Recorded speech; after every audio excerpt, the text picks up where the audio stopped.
You tell us the last one of the day. Yeah. Hey, deck this out, everybody. It's Maria from Good Luck High Five. Hi. Hey, friend. Hi, friend. I'm really excited that I could get you in the studio to talk about Magic cards because every time I feel like you and I are behind microphones like this, with the energy of the room, because Yes. if this camera could just tilt a little bit to the side, the unhingedness. Be perfect. Yeah. Perfect. But thank you so much for coming onto the show. Thanks for having me. Yeah. So today we are talking about Whomst. Whomst we are talking about, Ben, thank you for asking, is none other than the majestic Tuvasa, the Sunlit. Ooh, this is like a really fit. This looks like a book. Oh, it sure does. This is her secret lair printing because we do things #extra in the Maria Bartholdi household. Yeah. And I just had to have all of her cards from the secret lair. I know we're about to talk about Magic. Yeah. Yep. Mm-hmm. I have to say, because you talked about doing things extra, yes. I frequently reference the news article about your home to my friends, and I'm like, I have one of the coolest friends in the world. Oh my God. Look at her house, and they're like, this is incredible, and like I talk about it all the time. So if you haven't seen it, pause. Go see the news report, look at Maria's amazing house, and then maybe it'll also add context for how glamorous this deck is. Okay, continue. Gosh, thank you. I have a robot bar. That's cool. my only pitch to you to go watch it. It's very cool. I should make a robot bar deck. Ooh. Robots and cocktails? What would that mean? I don't know. I want to see an altar of metal worker that is just your robot like bar with the little top coming out. Love that. But Tuvasa. Yes, Tuvasa. So, if you don't know, everybody, I'm a huge fan of the Boggles archetype. It was like my first Magic constructed deck. I'm a limited player. Yep. Limited is my #1 format. But if I must play something other than 40 cards, I like to play a deck that is like Voltron-y, can't touch this, put a bunch of enchantments on my creature, attack for huge points of damage, basically make it so my opponent just has to shrug their shoulders. And go, yep. Come on in. Right to the face, baby. And Tuvasa is, of course, that kind of commander. She gets +1/+1 for each enchantment you control, and the first time you cast an enchantment spell, each turn you draw a card, which is wonderful. And the other great thing about her is she's so cheap. Only 3 mana, so that allows you to recast her throughout the game if something happens to touch her. Is that something you think about when you're making like command? Do you tend to gravitate away from like the super high-costed commanders? I do. You do, yeah. Yes, I just want to spend my turns doing lots of things, and so if I'm spending my turns just ramping and then waiting around, I feel like, I don't know. Yeah, no, I'm the same way. It's like if I have to go like 7 replay commander for the 4th time, that's my turn. Right, like, exactly. It feels bummy. Yeah. I want to play the game. I don't want to not play the game. Yeah, I mean, that makes sense. So what gravitate, I mean, so obviously, yes, I mean, like Boggly. She's Boggly. So is does it go like a Voltron route where you're just suiting her up and making her go? Good question. So you certainly could, but there's other cards in here which are also great. Basically, you can put stuff on anybody, and you can kind of spread the love out if you want. Okay. I tend to not do that, but it's certainly possible if that's what you want to do. You can make a bunch of big creatures, like, honestly, really spookily fast. So, well, so it has like an Enchantress like sub theme to it, kind of a thing. Sub-theme, correct. Yeah, because I saw right underneath, I saw Sithis. That's right. A classic. Oh, and then underneath there's a SRAM. And then underneath that is a staggering insight. Wow, have I developed the perfect hand? All we need are lands. I don't want you to keep this opener.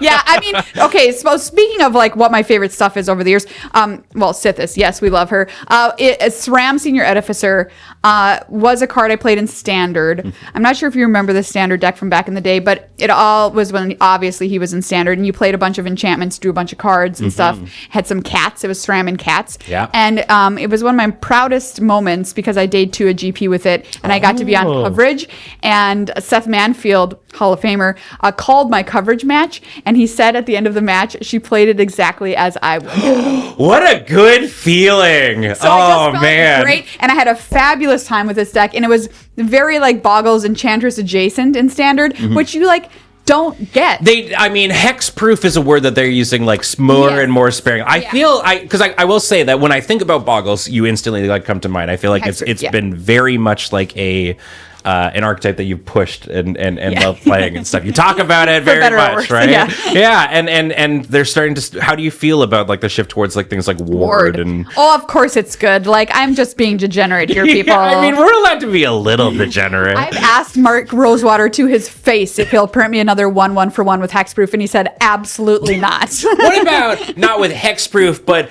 can't be targeted by spells or abilities? Some kind of Ward situation Can here? we just get a Ledgewalker again? It doesn't need to say hexproof. I mean, if Silhana Ledgewalker was 1 mana, think about it.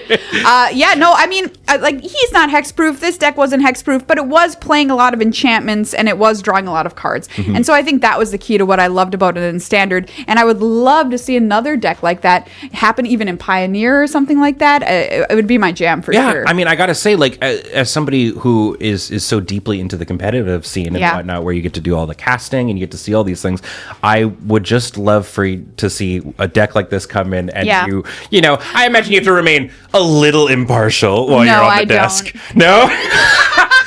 All right. Just know that in every piece of coverage, there's a horse in this race. There is a horse. And I definitely pack it. I definitely push it on coverage. If there's a deck remotely similar to this, I'm like, I don't care about anything. I hope this deck wins. I hope all the other players lose. Amazing. Back to you, Marshall. And you know what? I mean, they knew what they were getting when they asked me to do it. So there you go. Now, there was a card that was printed in like recent years that made me think of you that I am curious if is in this deck. Ooh. Do you have a slippery bog tender? Yes, she is in here. I was wondering, Where is she? Oh, she's so great. And I just love anything that references that card, obviously. There's a lot of hits. There's a lot of hits in this deck. What can I say? I've got some up here pulled to the front that I wanted to show you. Yes, please do. For show and tell. Is this show and tell? This is show and tell time. This is where you just get to wax poetic for 16 minutes about the things that excite you in Magic. Oh, it's so great. It's so great. Okay, so Staggering Insight is the aura that I pulled to the top. This effect is something that I just absolutely adore. Right, like Ophidian, kind of like Ophidian Eye effects. Kiss it. +1/+1 lifelink whenever it deals combat damage to a player, draw a card. And then they slapped lifelink on it too. They sure did. Goodness gravy. Yeah, this is one of the great loves of my life. Don't tell my cats or my husband. Staggering Insight #1. It's right up there on the mantelpiece. Yeah. You can see like the gravitate. There's the cat photos on the side table. This is pasted over his face. I don't even care. Yeah, you're just like, at least we got married. Yeah. I don't know why I'm imagining him talking like that. I've met him. And we've had conversations. Pretty close. He talks like this all the time. Wait, was that a Russian accent? No, no. That was my in a world. I work on the girders of New Capenna. Yeah, but it definitely does gravitate between Italian New York mafioso and Russian dude. Yeah, love it. We dance back and forth. All that glitters, you got to play it. Yep. These kinds of effects are great. Huge. Unflinching Courage is I think it might have to fight Staggering Insight for being my favorite card aura in the deck. +2/+2 trample lifelink. Just glorious. I don't know what else you want in life, quite honestly. Do you do like this and Armadillo Cloak? Yeah, Armadillo Cloak. Yes, exactly. Yep, you can play both of them, which is just beautiful. and I do. 2 of them. You can and you do. Then this one, they're all my favorite children. Steel of the Godhead. Do you know this card? This is one of those ones what cares about having white or having it's the hybrid mana. Yes, it is. Cycle, right? 2 hybrid white or blue enchant creature, obviously. +1/+1 has lifelink. As long as it is blue, it gets +1/+1 and is critically unblockable. Ooh. So this is another nod to the Boggs here because I really don't like to do combat math. Mm-hmm. As much as I love attacking with creatures and hate casting counter spells or removal or whatever, I don't want to have to sit there and be like, okay, hold on, if I'm doing this and then you block with this and you're done, I'm a theater major. Me too, except in the backstage portion of it. Yeah, we didn't do math. Between both of us, we can make a show happen. Ding! Somehow. Yeah, but we can't sell the tickets. We cannot take your credit card. We cannot. Yeah, we're just we're hopeless. But leave that to the front of house kids. Helps us out. No math needed for the Steel of the Godhead. Thank you. I also have a lot of Umbras in here. So classic Boggles. You love an Umbra. I have a beautiful signed illustrated hyena Umbra. Oh, that didn't make the cut for this deck, but I've got all the other ones here. So we've got Octopus Umbra, which is the most fun. Yep. Because it turns it into an octopus. Yep. We have Eel Umbra. Great Bear Umbra. That's my favorite of them. Umbra. I like the Bumbra. Oh, the Bumbra. I've never called it that La Bumbra. I'm call it that from now on. Great. I love that. And Lion Umbra, fancy foil version. Another fun thing about me, another degenerate thing about me is that I really, do a little call, baby. love to trick out my decks. Yeah. And so if I really love a deck, I will like foil it into oblivion, get Japanese language cards, get artist proof signatures, all that kind of stuff, which I've only just started doing with this deck, which is how you know that Maria's on it. My Boggles deck, it's trash right now in Modern. Like, is it good in Modern? It has brief moments. But is it a hot mess right now? It is a hot mess, it's Ben. looking good. It looks so good. My opponents need Oracle text for every single one of my cards because they can't read it. It's in a different language. Bust out the cell phone right beside you. You're like, what does Scan that do? each card as it comes down. Amazing. Because it's just so tricked out. It's really the most useless thing that exists. Do you have like a go-to treatment that you're looking for with cards? Like I know like some people are like, I want it to be foil. Some people are non-foil. Like I'm huge on foils for sure because shiny. Shiny, good. Shiny is good. Any secret layer printing that's unusual, I like. I'm really into like anything different and weird. And then I don't have. This is a sad part. I don't have a lot of time at Magic Cons to go around and get signatures and stuff. You are one of the busiest people working at Magic Con. As we've gotten more older and we're working in this business a little bit more. As you stayed in your time stasis bubble, and I have become a wizened old man beside you. It used to be we'd be like, "Hey, how's it going? Want to jam a game? Yeah, let's absolutely. do that. Let's play. Hang out." Now Magic Cons is sup, bye, bye, love you, bye. Hi. This week at Loading Run, I think I said to James, I'm like, "Oh my God, this will be the longest that I'm in your presence, maybe ever in years." Ever, because at a GP GPs don't exist. At a Magic Con, timeless, never aging. The stasis bubble. I'm locked away doing work, which I'm thankful for, of course. But like, I see him for like 5 seconds, and then that's that. You know what I mean? We have to go, and I'm so jealous of all the creators that get to go out and say hi to everybody and meet the fans and get some artist signatures and all that kind of stuff. So maybe one day we'll have an extra day of a con where there's no pro tour happening, and we can just hang out and chill. Well, I mean, Camp Cardboard. Oh man, my Albertan came out there real quick. Camp Cardboard.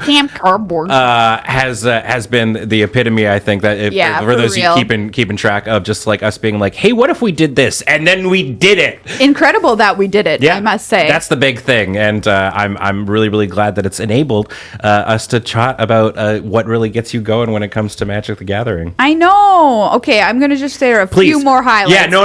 Keep going. All right. Archons of Sun's Grace, okay? Pegasus. Make yourself some Pegasus. Have a great day. Pegasus. Chains of Custody. Get rid of anything. Give something a ward. I don't know what that does. Oh, take a look at that card, bad boy.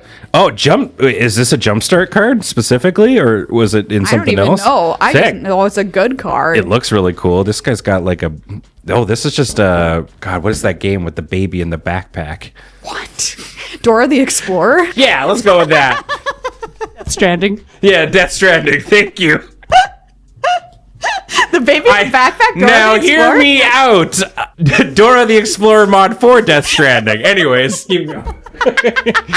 Winds of Wrath. Destroy all creatures that aren't enchanted. Ooh, whoa. So that's very mean. Goodbye everything everyone else has. I love that. I have a nice little illegal, but I'll play it. Replenish gold border. No, gold border is A-OK at any table I play at. Okay, I love it. Return all enchantment cards to your graveyard to play. This card will make some fun times for you. Bruna, Light of Alabaster. Hey! I love this 5/5 flying vigilance, and whenever she attacks or blocks, you can attach any number of auras on the battlefield.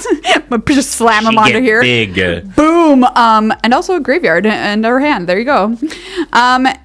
Speaking of, I just had to show you my command tower. I really, really liked this like land treatment, both for like the basics and for the command tower. Yeah. So speaking of secret layers, this is one of my favorite ones. The pixel. Yeah. Pixel.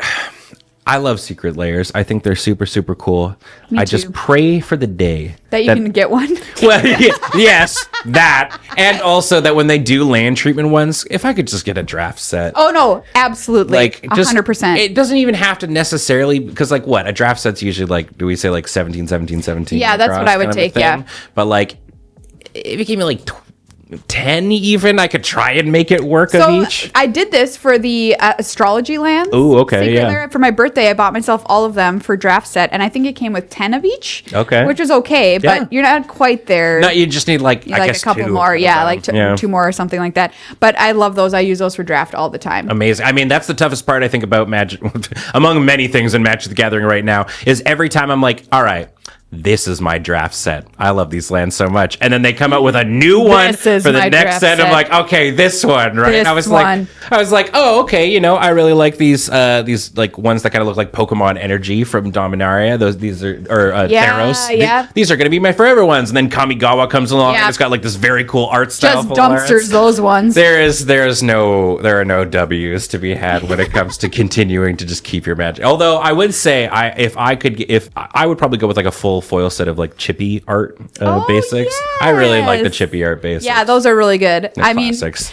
Yeah, I think like tricking out your basic lands is kind of like the sign of like somebody you just love drafting, man. Yeah. And I don't know, it's just something that I like to do because it identifies me in the format I like to play and lets me have like agency over this deck that otherwise I really truly don't have that much agency about what I'm going to play when I go to the store. Yeah, I mean you get to really make it your own, yeah. Which I think is super cool. Do you have a favorite moment with this deck that like has sparked joy with you? Winning the game. There you go. Well, thank you so much, Maria, for coming on the show. I mean I like just like when you and I get to get in a room and like wax poetic basically about whatever, goof around for X amount of minutes. Yeah, me too. Thank you, Ben. Do you want to kiss Tuvasa before we go? I do, yes. There you go.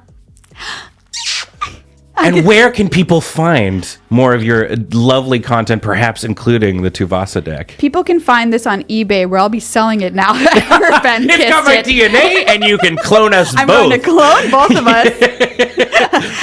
You can find me. I'm at Miss Maria Pants on Blue Sky and Instagram. My podcast is Good Luck High Five. It comes out every single week. And if you're someone who's like, I just want to kind of stay in touch with what's going on with Magic, maybe competitive Magic, maybe Commander, maybe news going on in the format, pre-releases, whatever, that's our show. And we have a good time while we're doing it. We try to make it fun, funny, light, and casual. Good Luck High Five, wherever you get your podcast. I also have a Commander show. It's called Commander Arcade. You can find it on YouTube at youtube.com/@GLHF Commander. Same kind of story there. It's casual Commander, played with our friends who are all comedians. So hopefully it's a fun and funny time when you watch it. I said this when I got to do this with Megan as well, but I really do feel like your entire channel is what I'm really hoping to do with this show, which is just highlight positivity about this game that we really, really enjoy. That Magic the Gathering is a fun game, and there are so many things within it that drive people to really come to it. So absolutely. Thank you so much, Megan. Thank you.